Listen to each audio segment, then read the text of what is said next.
Bienvenue à tous dans Neutrality Studies. Aujourd'hui, nous retrouvons Laith Marouf de Free Palestine TV pour une mise à jour. Laith se trouve en ce moment au Liban, bien sûr, et nous allons parler de l'attaque contre le pays d'où il nous rapporte les faits, ainsi que des dernières nouvelles concernant le protocole d'accord. Laith, bienvenue. Ravi d'être avec vous, Pascal. Merci de m'avoir invité. Bon, commençons directement par le Liban, là où vous êtes en ce moment. Comment la situation évolue-t-elle? Que font les Israéliens et quel type de mouvement avez-vous observé ces 2 dernières semaines?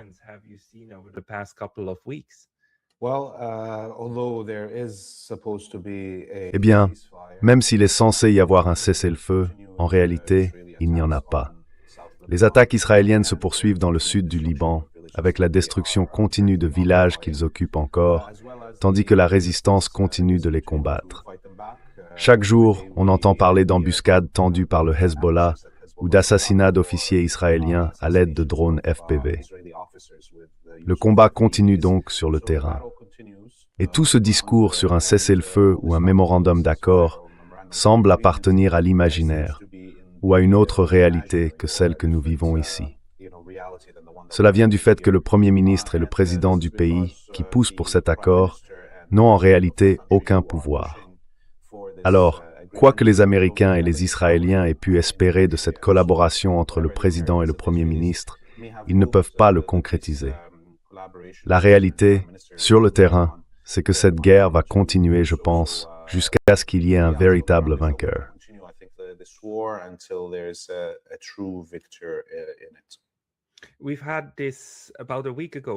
On a eu ça il y a environ une semaine, non? Cet accord entre le gouvernement libanais et Israël, selon lequel l'occupation israélienne pourrait en gros se poursuivre jusqu'à ce que le Hezbollah soit pas démilitarisé, jusqu'à ce qu'il rende toutes ses armes. Quelle est votre analyse de ça?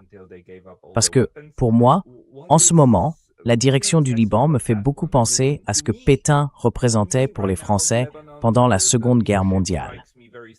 Mais vous, comment vous comprenez ça?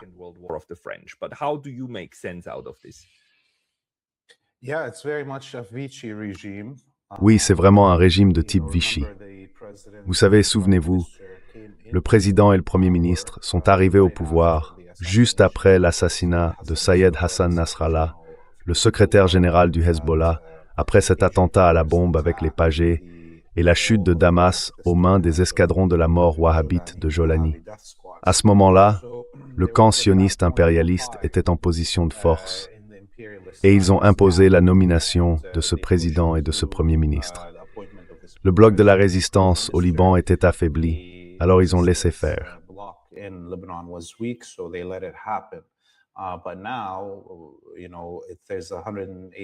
Mais aujourd'hui, tu sais, il y a un renversement total à 180 degrés de l'équilibre des forces en Asie occidentale. Les États-Unis et Israël ont été vaincus dans leur guerre contre l'Iran et ils ne peuvent plus concrétiser les plans qu'ils avaient pour 2025. Peut-être que si les États-Unis avaient poussé pour cet accord, s'ils n'avaient pas été trop sûrs d'eux à ce moment-là, et qu'au lieu de laisser Israël détruire le Liban sans raison, ils avaient soutenu cet accord, alors peut-être qu'ils auraient pu obtenir quelque chose. Mais maintenant, ça ne passera pas.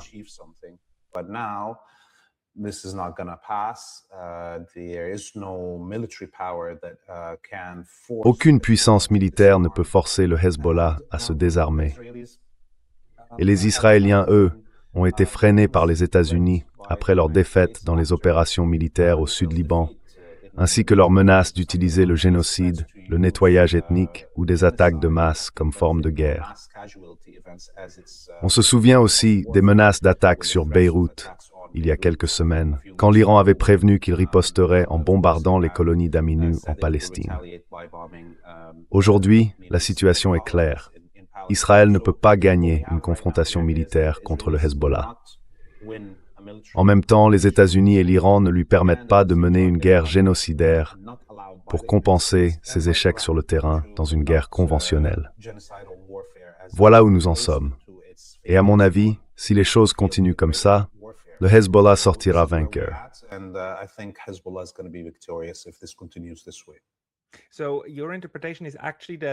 Donc, si je comprends bien, votre interprétation, c'est que cette fois, les États-Unis font pression sur Israël pour qu'il ne commette pas de génocide, pour qu'il ne refasse pas ce qu'il a déjà fait à Gaza. Parce qu'il me semble qu'ils ont en apparence menacé de refaire à l'identique ce qu'ils ont fait à Gaza, mais au Liban.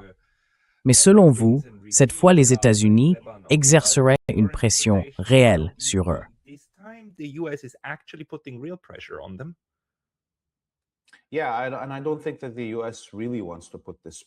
Oui, et je ne pense pas que les États-Unis veuillent vraiment exercer cette pression. Mais comme ils ont perdu la guerre contre l'Iran, leurs propres intérêts commencent maintenant à s'éloigner de ceux de la colonie juive. Avant cela, et avant la guerre contre l'Iran, l'objectif stratégique des États-Unis, rester la puissance dominante en Asie occidentale, coïncidait parfaitement avec celui de la colonie juive, qui est d'exister de façon permanente dans cette région.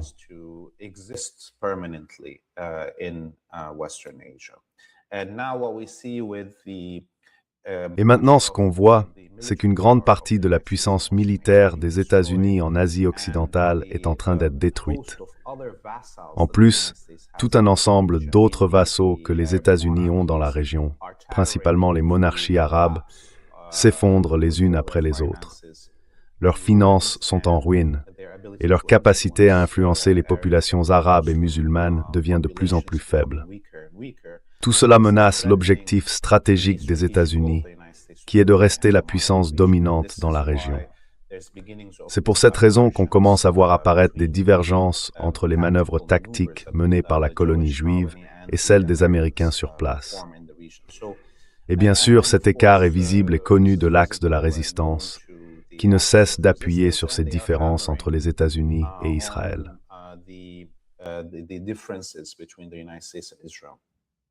Hey, just a very quick note, the best way to support this channel is by signing up for my free Substack. You can also help with a paid subscription there, or you can get some of our new merch on neutralitystudies.com. Links below. See you there.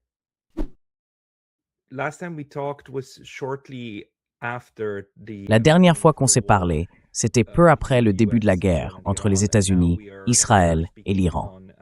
Et là, on est le 3 juillet, donc 3 ou 4 mois plus tard. Comment s'est passée cette période depuis le 28 février? Comment avez-vous vécu les changements qui ont suivi, disons, la défaite des États-Unis dans cette bataille, qui, selon moi, s'est conclue avec la signature du protocole d'accord, où les États-Unis ont dû, en quelque sorte, reconnaître leur défaite et le signer noir sur blanc? Et quel effet cela a-t-il eu sur la situation au Liban? Est-ce que vous avez eu le sentiment que désormais, les Israéliens ne pouvaient plus agir comme avant?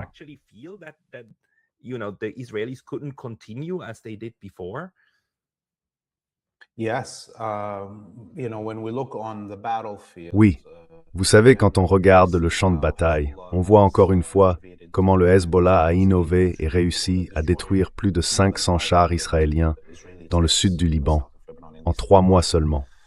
C'est énorme, ça représente la moitié des chars qui restaient aux Israéliens.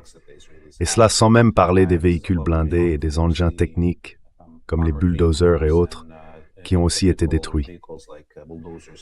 Et on voit bien, vous savez, l'effet financier que les pays du Golfe, ces vassaux du monde arabe, avaient auparavant. Tous ces millions qu'ils dépensaient pour influencer la politique intérieure dans les pays arabes et musulmans ne sont plus disponibles aujourd'hui.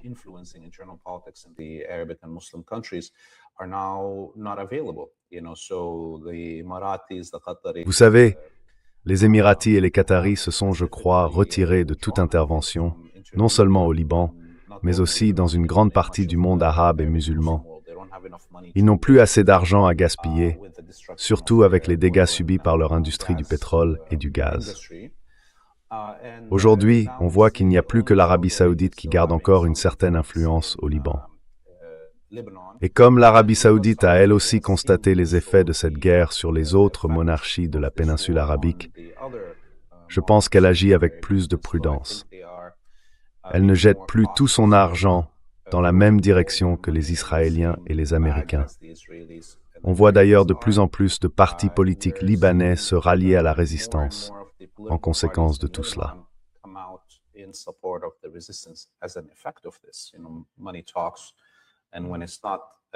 Vous savez, l'argent a toujours son mot à dire.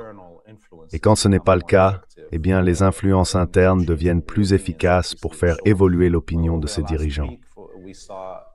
La semaine dernière, on a vu 22 partis au Liban publier des déclarations contre le mémorandum d'accord. Et ça représente, en gros, la grande majorité des partis politiques du pays, la grande majorité des communautés et la grande majorité des régions. Tout ça ne se serait pas produit si l'Iran n'avait pas remporté la guerre de 44 jours. Et bien sûr, cela a un impact sur la capacité du Premier ministre ou du président libanais à répondre aux attentes des Américains.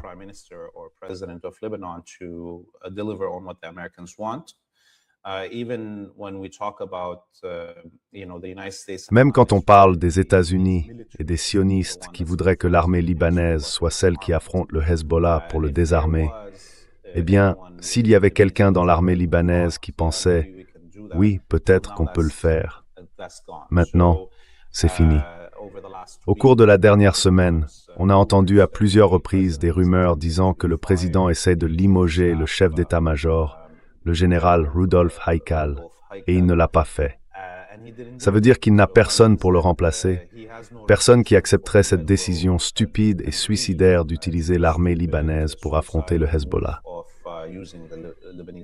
Donc, la victoire de l'Iran et de l'axe de la résistance dans la guerre de 44 jours se traduit, sous les yeux de tout le monde, par d'énormes changements au Liban.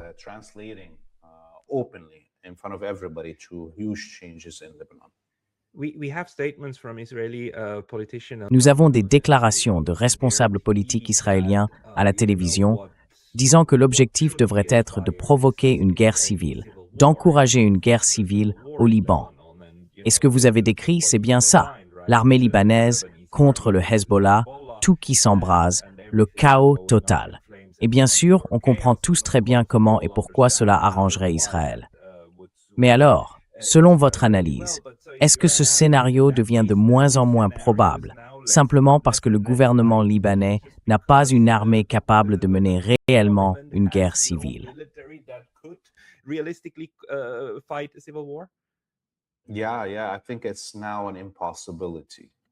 Oui, oui. Je pense que maintenant c'est devenu impossible. Déjà, c'était très difficile d'amener l'armée libanaise à attaquer le Hezbollah, parce que environ 60% des soldats et des officiers de l'armée libanaise sont issus de la communauté chiite. Et d'ailleurs, à mon avis, l'armée libanaise est une institution patriotique. Elle ne s'est jamais opposée au Hezbollah, à aucun moment, pas seulement cette fois-ci. C'est en quelque sorte la seule institution du gouvernement libanais qui reste vraiment représentative de la majorité de la population. Donc il y aurait eu une mutinerie si le président et le premier ministre avaient forcé l'armée à affronter le Hezbollah. Et ça, c'était avant la victoire de l'Iran. Alors maintenant, avec la victoire de l'Iran, je pense que la direction de l'armée, qui est patriotique, se sent plus forte, plus protégée aussi, et qu'elle peut rejeter ouvertement les pressions qu'on lui met pour qu'elle tue ses propres citoyens.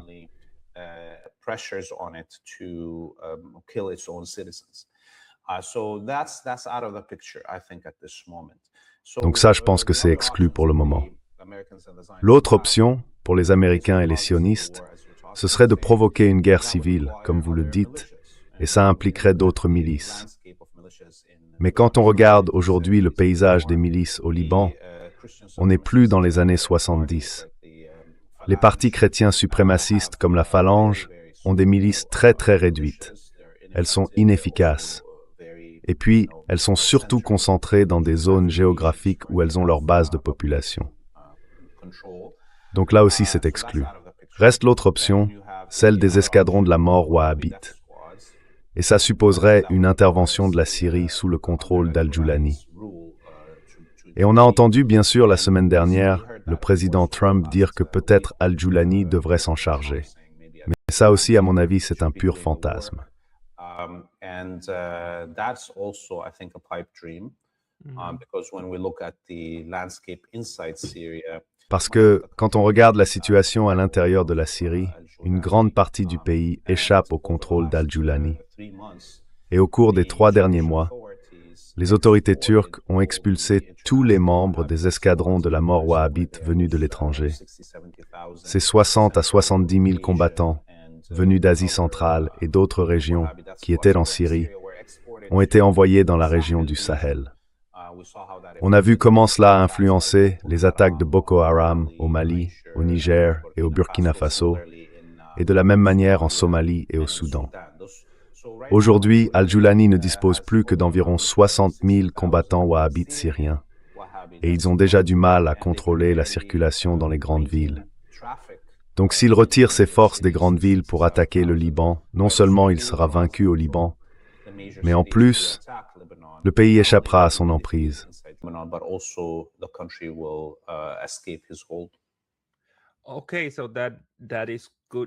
D'accord, donc ça c'est une bonne nouvelle. Dans ce cas, tous les fauteurs de troubles potentiels n'ont en fait pas les moyens de faire ça au Liban. Est-ce que vous pouvez me donner une idée de la taille, selon vous, du Hezbollah en ce moment?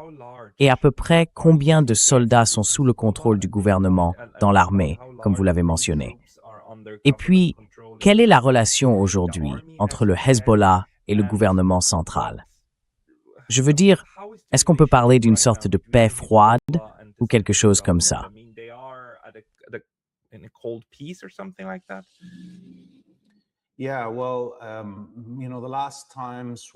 Oui, eh bien, vous savez, la dernière fois qu'on a entendu le Hezbollah annoncer un chiffre précis sur le nombre de ses combattants, c'était peut-être il y a quelques années, quand Sayed Hassan Nasrallah, le secrétaire général du Hezbollah, était encore en vie. À l'époque, il avait déclaré qu'il comptait environ 200 000 combattants. Et il avait bien précisé, je cite, des combattants libanais à l'intérieur du Liban. Donc évidemment, ça laissait entendre qu'il y a aussi des membres non libanais du Hezbollah et d'autres qui se trouvent en dehors du Liban. Et même si, juste pour l'exercice, on divisait ce chiffre par 2, on sait que l'armée libanaise compte environ 65 à 70 000 soldats. Et là-dedans, il y a aussi ceux qui travaillent dans les bureaux, pas seulement des combattants. Donc ce n'est pas une force capable d'affronter le Hezbollah.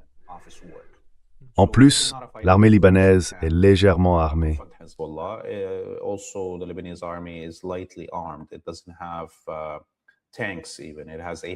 Il n'a même pas de chars.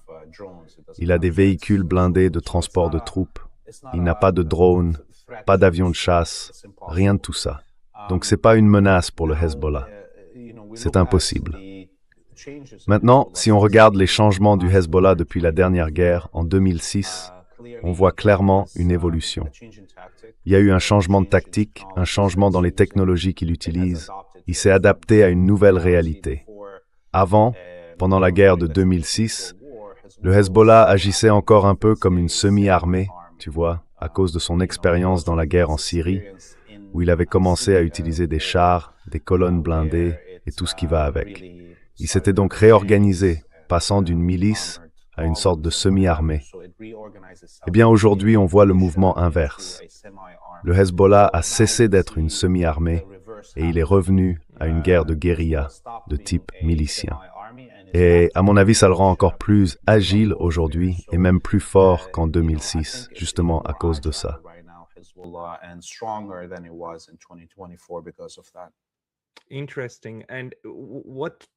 Intéressant. Et quelle est votre observation sur, disons, l'impact des nouvelles technologies? Je veux dire, le Hezbollah a montré qu'il est désormais capable de faire voler des drones reliés par des câbles à fibre optique, ce qui les rend impossibles à brouiller par les Israéliens et équipés de vision nocturne. Et il semble, du moins d'après ce qu'on lit dans les grands médias, que cela a effectivement un impact. Et puis, deuxième point, observez-vous un effet sur la stratégie victorieuse de l'Iran? Ils ont en quelque sorte montré au monde comment gérer non seulement les Israéliens, mais aussi les Américains, avec une stratégie qui d'un côté a coûté très cher à leur pays, mais qui de l'autre leur a permis d'encaisser les chocs, de riposter et à tout moment de pouvoir infliger des dégâts importants à l'Empire américain et à ses bases. Pensez-vous que cela influence aujourd'hui la manière dont le Hezbollah conçoit sa propre guerre de guérilla?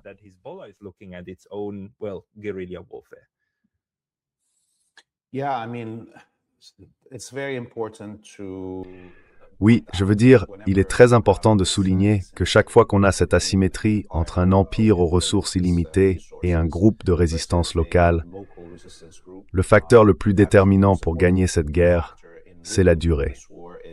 Est-ce qu'on peut tenir, même dans des conditions génocidaires, sur le long terme? Et l'autre facteur, c'est l'innovation. Et comme on l'a vu, les membres de l'Axe de la Résistance ont l'avantage sur ce plan. Ils ont aussi l'avantage en matière d'endurance et de volonté de se sacrifier. On l'a vu à Gaza, la résistance palestinienne, dans un camp assiégé et voué à l'extermination, a innové avec ses parapentes, a pris le contrôle de 12 bases israéliennes, capturant et tuant 12 généraux israéliens, les plus hauts gradés de l'armée israélienne, le 7 octobre.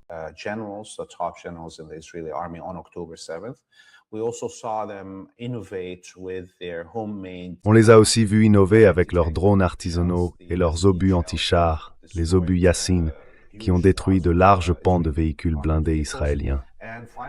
Et puis, leur autre innovation, c'était cette guerre dite quadridimensionnelle, inspirée des stratégies du Vietnam et du Viet Cong, qu'ils ont transformées en véritables villes souterraines. Ces réseaux leur ont permis de tenir pendant 3 ans. On a vu la même chose, bien sûr, au Liban, avec les premières innovations du Hezbollah dans l'usage des missiles anti-chars, les ATGM, lors de combats directs, capables de viser des cibles d'à peine 1 mètre. Tout le monde a vu, en 2024, à quel point les tireurs d'élite du Hezbollah maîtrisent ces armes. Et puis, bien sûr, il y a eu ces vagues de drones qui ont ébranlé la colonie sioniste, ainsi que les missiles utilisés à cette étape.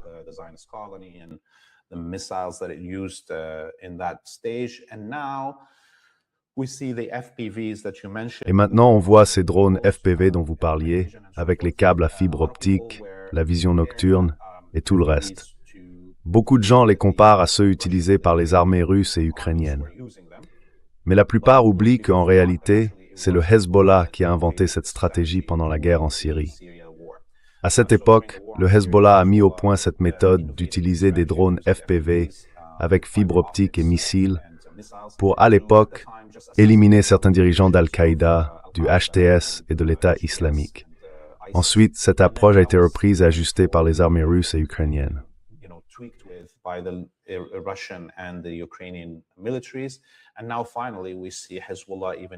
Et maintenant, on voit enfin le Hezbollah aller encore plus loin dans cette même stratégie, avec ses très longs câbles à fibre optique qui s'enfoncent parfois jusqu'à 60 km à l'intérieur de la Palestine occupée, pour traquer des officiers israéliens à l'arrière, ceux qui commandent les troupes sur la ligne de front.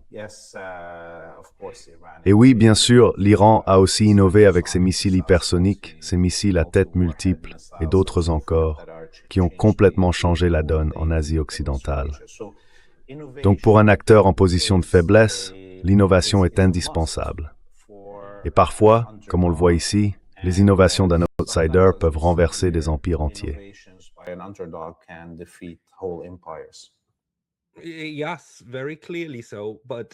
Oui, très clairement. Mais comme vous êtes plus proche d'Israël, du territoire palestinien occupé, ils sont restés, depuis environ 4 mois, pratiquement silencieux sur ce qui leur est arrivé, non? Il y a une censure généralisée. Il est interdit de diffuser ou même de montrer quoi que ce soit. Des vidéos sur les réseaux sociaux, par exemple. Un peu d'informations à circuler, mais pas beaucoup. Quelle est, selon vous, l'ampleur des dégâts? D'un côté, ceux causés par la guerre avec l'Iran, et de l'autre, ceux qui viennent maintenant du Liban. Parce que, comme vous le disiez, le Liban est capable de frapper bien au-delà de ce que les Israéliens considèrent comme... Enfin, ils ne le reconnaissent pas comme une frontière, puisque Israël ne reconnaît pas ses frontières, mais au-delà de ce qu'ils occupent.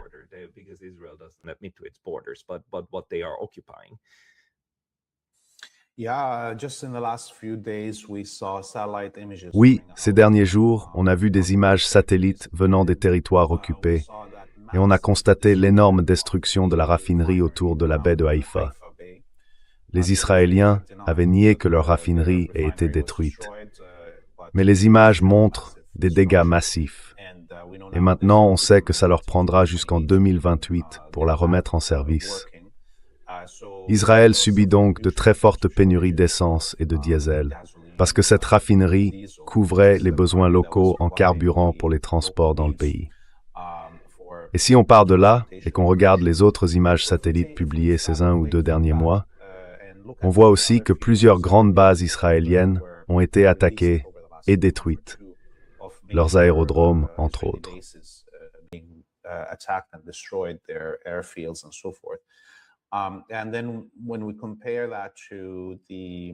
Et puis quand on compare ça à la diffusion à 100% des images de destruction dans les pays du Golfe et sur les bases américaines de la région, on peut être absolument certain que les bases israéliennes, les zones industrielles et tout le reste ont dû subir d'énormes dégâts, très comparables à ce qu'ont connu les bases américaines et les zones industrielles dans les monarchies vassales.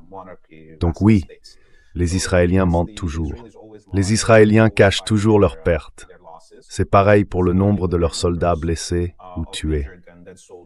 Quand on a une confirmation visuelle grâce aux drones FPV et aux autres vidéos que le Hezbollah a publiées ces 3 derniers mois, quand on voit clairement qu'au moins 500 chars ont été détruits et qu'on sait qu'un char transporte en général entre 4 et 8 membres d'équipage, il est impossible que les Israéliens n'aient pas des milliers de soldats morts.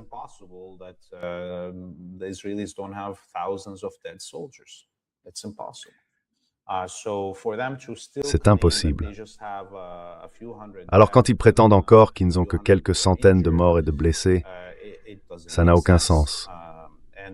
Oui, il y a certains véhicules blindés qu'Israël utilise comme drones, mais ce ne sont pas des chars drones. Ce qu'ils envoient, ce sont des véhicules de transport de troupes remplis d'explosifs qu'ils pilotent à distance dans un quartier pour les faire exploser, comme on l'a vu à Gaza. Mais ils ne font pas ça avec des chars. Alors, où sont tous ces soldats morts et blessés? Ils ont été quoi? Transportés dans un autre univers parallèle? Non, ils sont morts. Il n'y a aucune chance qu'ils aient été enlevés au ciel ou quelque chose comme ça d'une manière divine.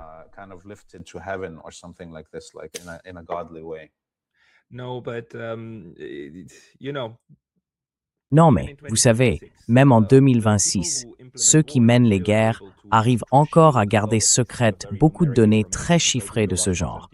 Les Russes le font, les Ukrainiens aussi, non? Ils parviennent à empêcher que ces informations sortent. Alors, selon vous, quel est aujourd'hui l'objectif du Hezbollah? Est-ce que le but, c'est de repousser les Israéliens de tout le territoire libanais jusqu'au sud? Ou bien est-ce que le but, c'est de contre-attaquer, d'aller frapper Israël sur son territoire du nord? Qu'en pensez-vous? Où le Hezbollah veut-il en venir? Et à quel moment dirait-il « Très bien, mission accomplie » ?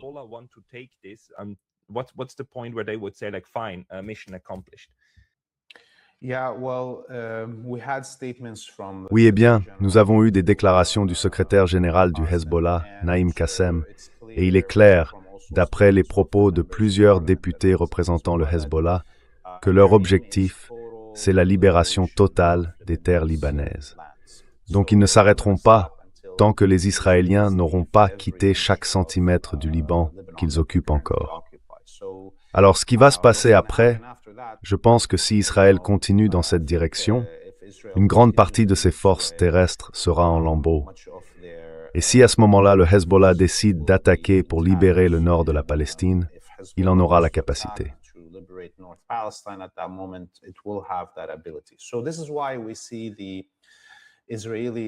C'est pour ça qu'on voit les Israéliens paniquer et essayer de pousser les États-Unis à leur donner le feu vert pour mener des opérations de grande ampleur, des actions à caractère génocidaire.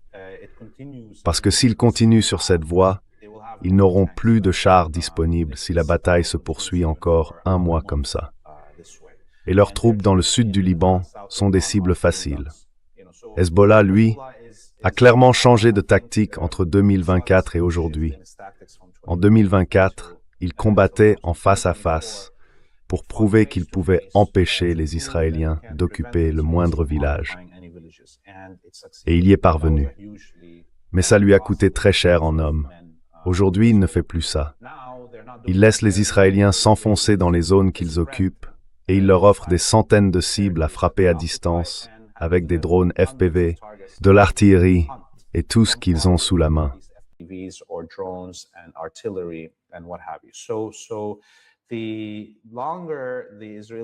Plus les Israéliens restent longtemps et plus ils prennent de zones, plus leurs pertes augmentent. C'est pour ça qu'ils savent très bien qu'ils ne peuvent pas continuer comme ça. Ils essayent donc de casser la logique actuelle. L'objectif final du Hezbollah, ce n'est pas seulement le retrait des Israéliens des territoires qu'ils occupent au Liban. C'est aussi d'imposer un nouvel équilibre des forces, dans lequel les Israéliens n'oseraient même plus refaire la même chose. Le Hezbollah cherche à rétablir l'équilibre du pouvoir et la capacité de riposte à ce qu'ils étaient avant le début de la guerre, en 2023-2024. Et je pense que c'est précisément ce que les Israéliens essaient d'empêcher.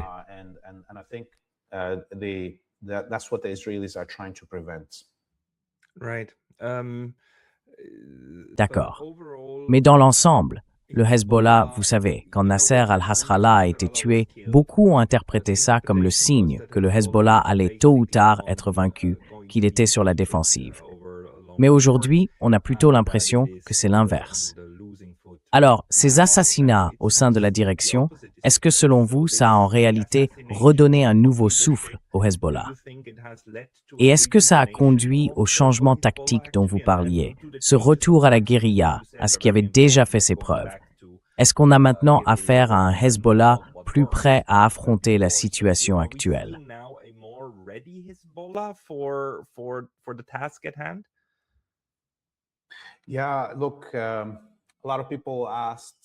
Oui, écoutez, beaucoup de gens ont posé cette question publiquement à plusieurs reprises, je l'ai lu. Des gens qui se demandent pourquoi le Hezbollah, ou l'Iran, ou d'autres encore, auraient permis l'assassinat de leurs dirigeants. En fait, il y a deux aspects à cela. D'abord, il s'agit d'une guerre psychologique, d'une guerre hybride, destinée à créer une fracture entre la direction de la résistance, que ce soit au Liban ou en Iran, et la population. Les Israéliens ont d'ailleurs reconnu la semaine dernière que Sayed Hassan Nasrallah ne s'était jamais caché dans un bunker, qu'il vivait dans un appartement ordinaire et que tout le monde savait où c'était. Et de la même manière, l'ayatollah Khamenei se trouvait dans les résidences officielles, dans les bureaux du gouvernement. Bref, il ne se cachait pas.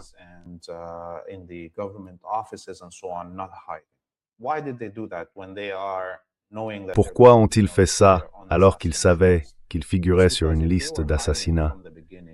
C'est parce que s'ils s'étaient cachés dès le départ, leur population aurait commencé à penser qu'ils ne se souciaient pas d'eux, ou que ces dirigeants se planquaient sous terre sans se préoccuper du fait que les autres se faisaient tuer. Du coup, les assassinats et le martyre de ces dirigeants ont en réalité ravivé l'amour du peuple pour la direction et pour l'organisation de la résistance.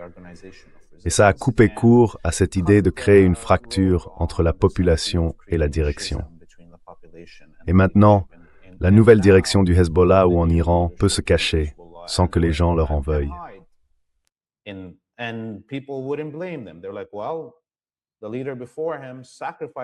Ils disent quelque chose comme « Eh bien, le dirigeant avant lui s'est sacrifié, il s'est tenu debout et il nous a montré qu'il n'avait pas peur. Mais maintenant qu'on est en pleine guerre, on accepte que le dirigeant se cache. » Bon, ça c'est une chose. L'autre, évidemment, c'est que quand on regarde les changements dans les tactiques du Hezbollah, oui, quand des organisations existent depuis longtemps, il y a une sorte de début d'atrophie, ou disons qu'elles deviennent plus rigides, moins agiles et ainsi de suite. Surtout après des années, voire des décennies avec les mêmes dirigeants en place, des amitiés qui se forment, et tout ça, eh bien ça devient moins innovant.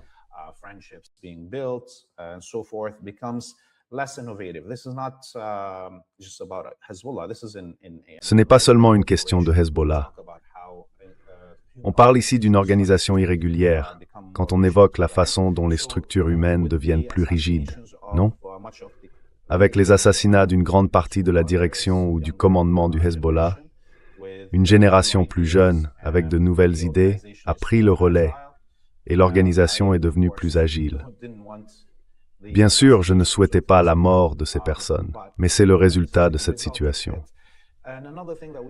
Et il faut aussi souligner qu'Israël a près de 80 ans d'expérience dans l'élimination des dirigeants de la résistance palestinienne, ainsi que de la résistance arabe et musulmane dans la région. Et cette stratégie a clairement montré qu'elle ne produit aucun résultat.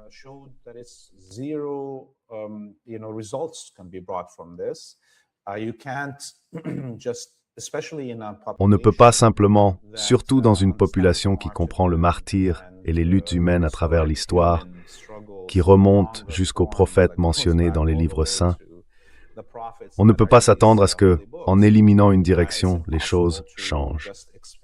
Au contraire, ça ne fait qu'alimenter la résistance. Et ça, on l'a vu encore et encore avec les assassinats en Palestine au fil des décennies et au Liban, c'est la même chose. Vous savez, Sayed Hassan Nasrallah lui-même est arrivé au pouvoir après l'assassinat du secrétaire général du Hezbollah avant lui. Il a innové et la situation est devenue encore plus difficile pour les Israéliens. Et bien sûr, aujourd'hui, la même chose se reproduit avec l'assassinat de Sayed Hassan Nasrallah.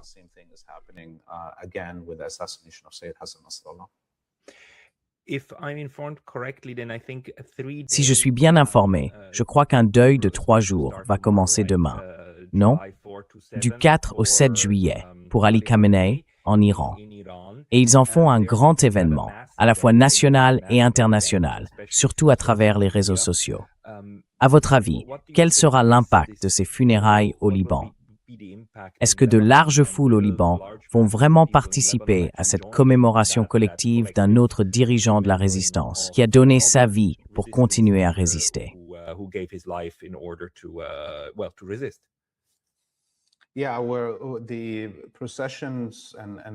Oui, les processions et les cérémonies ont commencé aujourd'hui, le 3. On voit déjà arriver des délégations internationales, des représentants de gouvernements et des responsables venus du monde entier. Les dépouilles de l'ayatollah Khamenei et des membres de sa famille qui ont été martyrisés sont également exposés. Il y a quelques heures, on a vu une délégation de responsables de la résistance libanaise et des membres de leur famille, y compris des proches survivants de Sayed Hassan Nasrallah, venir rendre hommage et prier sur le lieu où les cérémonies débutent. Des présidents, des vice-présidents et des dirigeants venus de toute la région et d'ailleurs seront aussi présents aujourd'hui.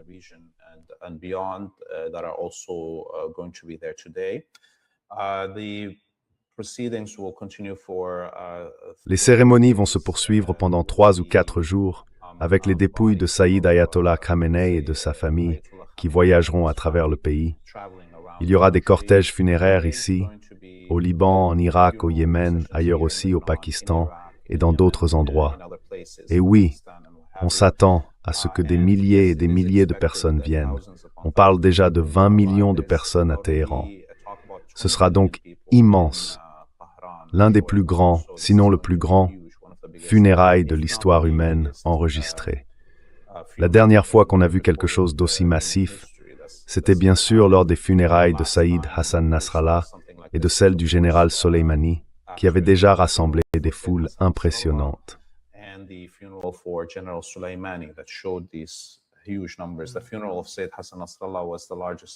Les funérailles de Sayed Hassan Nasrallah ont été les plus grandes du monde arabe dans l'histoire moderne.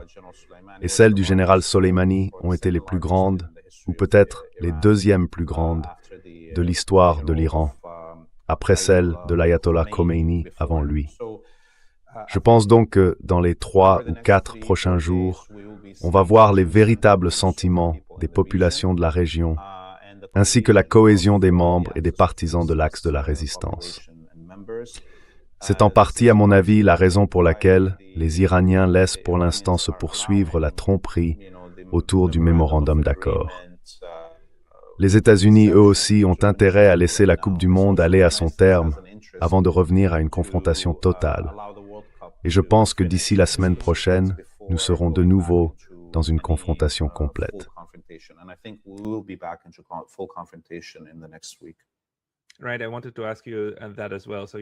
D'accord.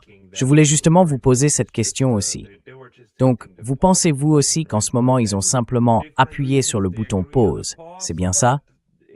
Mais que, pour différentes raisons, ils se sont mis d'accord sur une pause. Et qu'ensuite, ça va reprendre. Vous pouvez peut-être nous en dire un mot. Mais j'ai encore une question. La guerre médiatique. J'ai l'impression que l'Iran est devenu extrêmement habile dans ce domaine. Et j'ai aussi l'impression que l'axe de la résistance, en général, est aujourd'hui bien meilleur pour faire passer sa propre version du conflit. Est-ce que vous voyez vous aussi un changement à ce niveau-là? Et que certaines de ces interprétations, puisque vous travaillez directement sur des reportages précis depuis le Liban, sur ce qui se passe réellement sur le terrain, est-ce que selon vous, ça commence enfin à percer en Occident? Que ce n'est pas seulement une question de terrorisme, mais bien une lutte de résistance contre le colonialisme.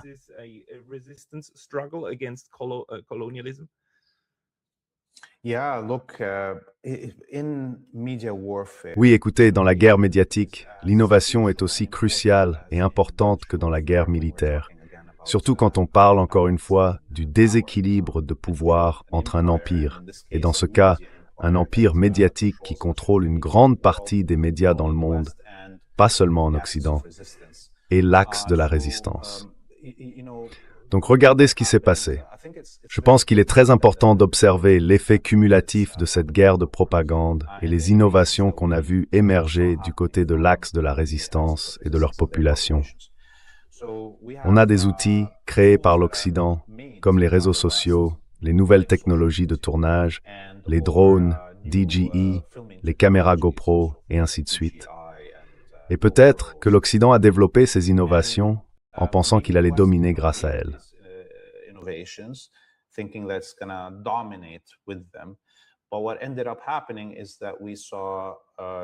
Mais ce qui s'est finalement passé, c'est que nous avons vu l'axe de la résistance et leur population utiliser la technologie et les plateformes à leur avantage.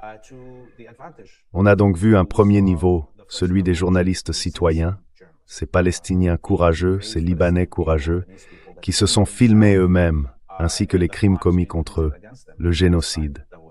Sans ces journalistes citoyens qui ont diffusé ces vidéos, et sans les millions de personnes qui les ont retweetées, repartagées, les mécanismes algorithmiques et la censure que l'Occident exerçait sur ces plateformes auraient fonctionné.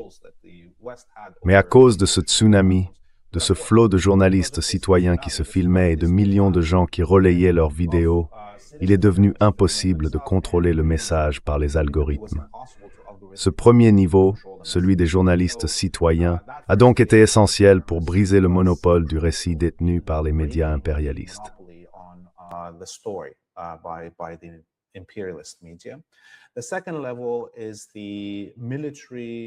Le deuxième niveau, c'est celui des médias militaires du Hamas, du Djihad islamique, du Hezbollah, de l'Iran.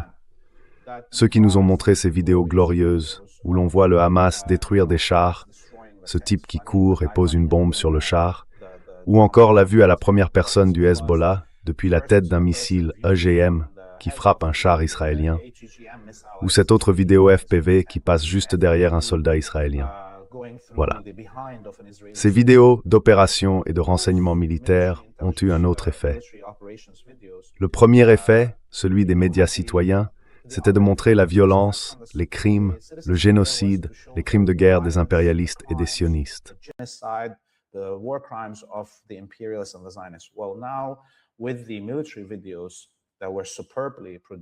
Avec les vidéos militaires superbement produites, notre motivation était de montrer que la résistance est capable d'affronter le monstre le plus féroce que l'humanité ait connu, la colonie sioniste et ses soutiens impérialistes. Et donc finalement, en plus de ces deux éléments qui ont servi de base à cette victoire de propagande, nous avons eu les médias sociaux, les médias indépendants, que ce soit les guerriers du Zoom comme votre émission, ou les agrégateurs sur Telegram et ailleurs. Ils ont construit là-dessus en s'appuyant sur les médias citoyens et les médias militaires de l'axe de la résistance pour porter tout cela à un autre niveau d'analyse et combler le vide créé par le fait que les chaînes de télévision liées à l'axe de la résistance, celles qui seraient capables de produire des analyses et tout le reste, sont interdites à Ethno-Uxia.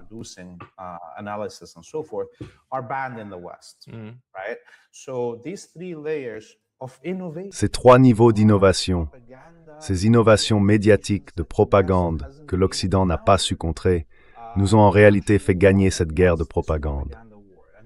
Et aujourd'hui, il n'y a rien que l'Occident puisse faire, ni que les sionistes puissent faire, pour remonter le temps. Nos esprits, en tant que collectif humain, sont désormais saturés par la propagande de l'axe de la résistance et de ses peuples. Il faudra 3 générations entières pour que les gens oublient ce qu'ils ont vu. L'Occident ne peut rien faire pour effacer cela des esprits, ni pour changer le résultat de cette guerre de propagande.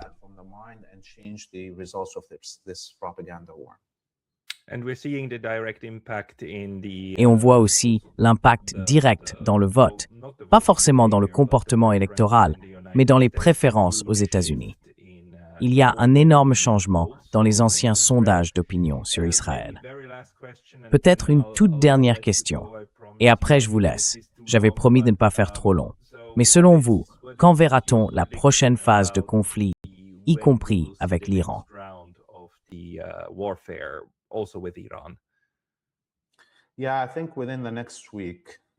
Oui, je pense que d'ici une semaine, nous serons de retour, dès que la Coupe du Monde sera terminée.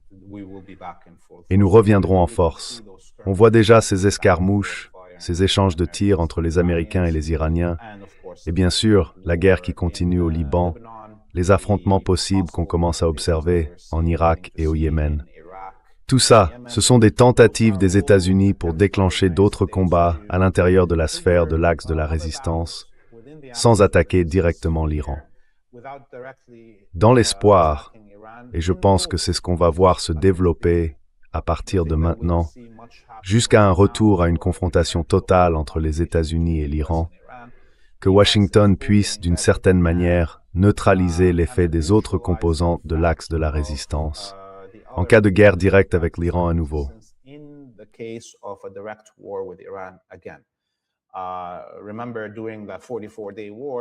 Souvenez-vous, pendant cette guerre de 44 jours, c'est uniquement le Hezbollah qui est intervenu aux côtés de l'Iran, et seulement contre les sionistes, pas contre les vassaux de la région.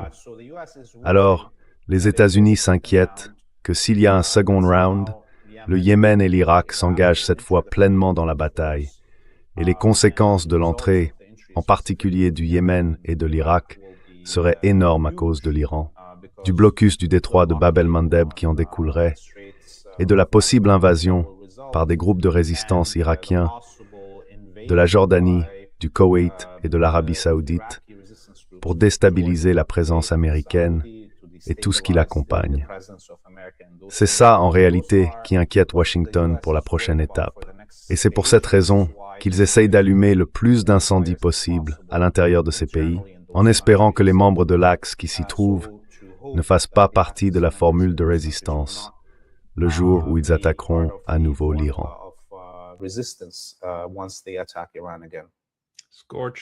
Des stratégies de terre brûlée pour contrer la résistance. Mais on va garder un œil là-dessus. Leth, pour les gens qui veulent te suivre, ils doivent aller où?